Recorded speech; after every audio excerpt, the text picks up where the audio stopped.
नमस्कार दोस्तों, स्वागत है आप सभी का एक बार फिर से हमारे आचार्य जागेंद्र मिश्रा चैनल पे। दोस्तों, यदि आप अपनी लाइफ में कुछ नया सीखना चाहते हैं तो चैनल को सब्सक्राइब जरूर करिएगा। नवा नवरात्रा, माँ सिद्धिदात्री चुपचाप यहाँ रख दें दीपक, हर कष्ट दूर करेंगी माता रानी।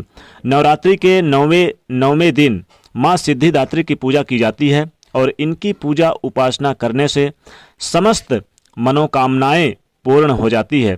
व्यक्ति को हर क्षेत्र में सफलता मिलती है। और नवमी के दिन अगर माँ दुर्गा की नौवें स्वरूप का सिद्धिदात्री की पूजा की जाए तो जीवन के सभी बाधाएं समाप्त हो जाती है और आपको जितने भी आपकी जो मनोरथ हैं, इच्छाएं हैं, मनोकामनाएं हैं, वो पूरी हो जाती है। कमल के पुष्प पर बैठी हुई देवी माँ सिद्धिदात्री का ध्यान करना चाहिए और उन्हें सुगंधित पुष्प अर्पित करें। इसके साथ ही दुर्गा को, माँ दुर्गा के नौवें स्वरूप को शहद का भोग लगाना चाहिए ताकि शत्रु जो विरोधी हैं शांत रहें। थोड़ी सी मिश्री भी मिला लें। और माँ का जो मंत्र है, ओम सिद्धिदात्री दैव्य नमः, ओम सिद्धिदात्री दैव्य नमः, इस मंत्र का 108 बार जाप करें। इस मंत्र का जितना ज़्यादा आप जाप करेंगे उतना ही आपके लिए लाभदायक रहेगा। तो चलिए जानते हैं कैसे करेंगे माता की पूजा नवमी के दिन और किस प्रकार से इनकी आराधना करें नवमी के दिन। तो अगर ऐसा करते हैं तो नवमी के दिन अगर इनकी पूजा आराधना सच्चे मन से करते हैं तो समस्त जो मनोकामनाएं हैं उनकी पूर्ति हो जाती है। माँ दुर्गा को कमल का पुष्प अर्पित करें। कमल का पुष्प बहुत ज़्यादा पसंद है। अगर आपके पास कमल का पुष्प नहीं है तो माता दुर्गा जी को मानसिक तौर पर, जैसे आप मन से सोचिए कि आप माँ को कमल का पुष्प अर्पित कर रहे हैं, आपको उतना ही फल मिलेगा। मानसिक रूप से करिएगा, क्योंकि माँ का संपूर्ण स्वरूप है सिद्धिदात्री माँ। तो आपने अगर अभी तक 8 दिनों तक माता की पूजा नहीं की है तो माँ सिद्धिदात्री की पूजा कर लें, तो 8 दिनों की पूजा का फल भी आपको मिल जाएगा। अगर आपकी उपासना यहाँ पर सफल होती है, क्योंकि देखिए शक्ति पूजा 9वें दिन ही की जाती है, इस दिन महासरस्वती की उपासना करने का भी विधान है। कैसे करेंगे माँ सिद्धिदात्री की पूजा? सबसे पहले तो आप अपने घर में एक घी का दीपक जलाएं। एक घी का दीपक जलाना बहुत जरूरी है। अब ये दीपक माँ के सामने रखना है।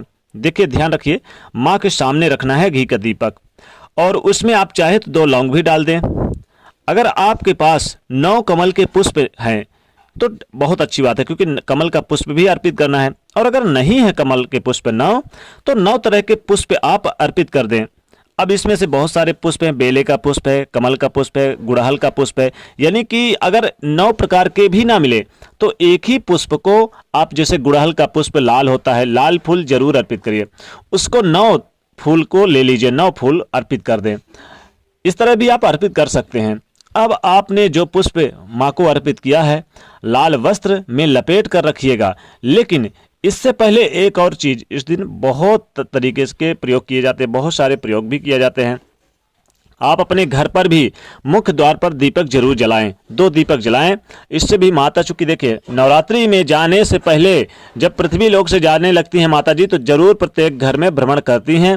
तो जब जानेंगे कि दीपक जल रहा है आपके घर में, तो माता जी जरूर आपके घर में वास करेंगे। इसलिए आज सिद्धिदात्री माता की पूजा करने के दिन, नवा नवरात्रा के दिन, माता को प्रसन्न करने के लिए मुख्य द्वार पर दीपक जरूर जलाएं। माँ के सामने जो दीपक जलाएंगे वो दीपक भी आपके समस्त मनोकामनाओं की पूर्ति करने वाला होगा।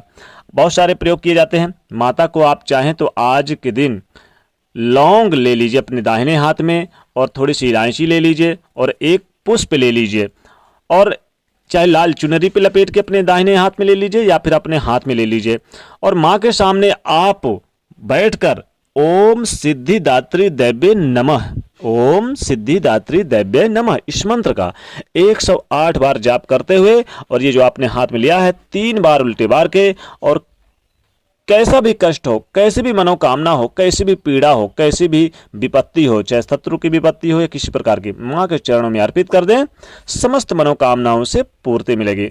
माँ को शहद का भोग जरूर लगाइए। माँ को आप पान का पत्ते में लौंग, इलायची, सुपारी और थोड़ा सा कत्था भर के अर्पित करें तो ये भी बहुत ज़्यादा लाभदायक रहेगा। अब दीपक जो है माँ को जब आप जलाते हैं तो दीपक कोशिश करिए कि अगर आज पूरी रात जल जाए तो बहुत अच्छी बात है, नहीं भी जलता तो यथा योग्य सुबह शाम जरूर दीपक जलाइए। घी का दीपक नहीं है तो यथासंभव जो सामर्थ्य है आपके वो भी जला सकते हैं, पर दीपक जरूर माता जी के चरणों के पास अर्पित करें। उत्तर और पूर्व की ओर मुंह करके ही दीपक को रखना चाहिए। दीपक के सामने पहले तो आप एक दीपक जला दीजिए माँ के सामने, माता सिद्धिदात्री के सामने, और उस दीपक के सामने बैठ के ओम सिद्धिदात्री दैव्य नमः मंत्र का 108 बार जाप करें। दीपक में आप जब आप 108 बार जाप करेंगे तो आप अपने दाहिने हाथ में 2 लौंग भी लेकर रखेंगे। ये लौंग आपको दीपक में डाल देना है और जब दीपक बुझ जाए तो अगले दिन इस लौंग को अपने कीमती खजाना पे रख दें। धन की कमी कभी नहीं होगी, हर कष्टों से मुक्ति मिलेगी।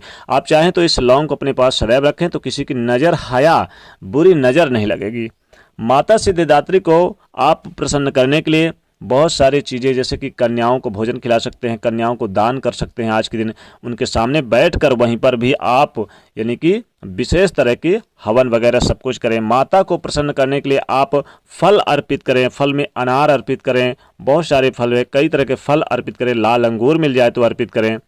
भोग के रूप में शहद जरूर आप अर्पित करें माता जी को। माता इससे बहुत प्रसन्न होती हैं और मनवांछित फल की प्राप्ति देती है। माता सिद्धिदात्री की पूजा करने का विधान हमने आपको बताया, बड़े ही यानी आपको ज़्यादा कुछ नहीं, बस प्रेम से कर लेना है। उनके मंत्रों को जाप करना है। उनको आप जब करें तो लाल वस्त्र अर्पित करें आज, और कुमकुम या फिर उन्हें आप यानी कि कुमकुम, लाल चंदन, सिंदूर सब कुछ अर्पित करें। श्रृंगार की वस्तुएं अर्पित करें माँ को। इस तरह से पूजा करें तो आप माता जी बहुत प्रसन्न होती हैं। ये सारी चीज़ें अर्पित करें। माँ को यथा योग्य दक्षिणा अर्पित करें, जितना हो सके आपके पास, जितना यथा योग्य। इस दक्षिणा को बाद में किसी कन्या को दे दीजिए या किसी गरीब निर्धन को दे दीजिए। अब चूंकि या फिर मंदिर में भी आप रख कर आ सकते हैं, तो ये चीज़ें आप कर सकते हैं। इस तरह से माता जी बहुत प्रसन्न होती हैं। माता सिद्धिदात्री को आप नवरात्र के दिन आप विधान से पूजा करके उनकी पूजा आराधना करें और समस्त मनोकामनाओं की पूर्ति के लिए आप उनके सामने जो दीपक जलाएंगे तो दीपक में लौंग जरूर डालिएगा, समस्त मनोकामनाओं की पूर्ति के लिए। आप चाहें तो अगर आजू बाजू कहीं मंदिर है तो वहां पर भी आप दीपक जलाइए, नहीं तो आप अपने घर पर ही पूजा स्थान पर, चूंकि आजकल बाहर वैसे भी बहुत समस्या नहीं जाने का, चूंकि बीमारियों की वजह से नहीं जा रहे हैं आदमी, इसलिए आप अपने घर पर ही पूजा स्थान पर दीपक जरूर जलाएं। दीपक आपको ध्यान रखना है बुझने ना पाए, फिर यथासंभव जितना आपके पास संभव हो उतना ही जलाइए। कोई ज़रूरी नहीं कि आप 24 घंटा जलाइए, अगर है संभव तो आप जला भी सकते हैं, कोई दिक्कत वाली बात नहीं है। तो माता जी की आशीर्वाद लेने के लिए आज जरूर ये छोटे छोटे प्रयोग जरूर करें। वैसे आप चाहें तो उन्हें काला तिल अर्पित कर सकते हैं। काला तिल अर्पित करके काली गठरी में बांध के माता जी को अर्पित कर दें, बाद में किसी गरीब निर्धन को दे दें। समस्त मनोकामनाओं की पूर्ति करता है ये। तो दोस्तों कमेंट सेक्शन में सच्चे दिल से जय माँ सिद्धिदात्री जरूर लिखें और जाते जाते वीडियो को लाइक जरूर करें, तो चैनल को सब्सक्राइब करें, उसे शेयर करिए। जय माँ लक्ष्मी।